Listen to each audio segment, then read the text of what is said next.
Bu cümlənin 11-ci sinif qəbuluna düşmüş suallardan birindən istəyirik. Hansı cümlədə fe'li sifət tərkibi işlənir? Birinci A variantı. Ev sahibləri gələn qonaqları mehribanla qarşıladılar.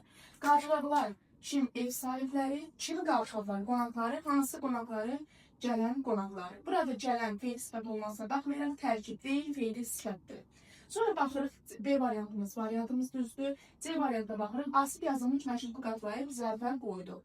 Qoydu kim Asif, nəyə qoydu? Məktubu, hansı məktubu yazılmış məktubu, bu da fe'li sifət. Dostum, oxuyan məqsəddən çatar. Çatar, nəyə çatar məqsədinə? Kim oxuyan. Buradakı oxuyan həm mübtəda vəzifəsində, sintaktik əlaqələrdə, həm də ki, burada oxuyan fe'li sifətlə ifadə olunur. Yaşıllaşan ağaclar göz oxşaydı. Göz oxşaydı nə? Ağaclar, hansı ağaclar? Yaşıllaşan ağaclar. Təyin vəzifəsində və fe'li sifətli tərkibi deyil. Amma bir variantına baxırıq. Ahəstə süsən qartal anidən şikanə tərəf şığadı. Şığıda kim? Yəni nə? Qartal. Hansı qartal? Ahəstə süzən qartal.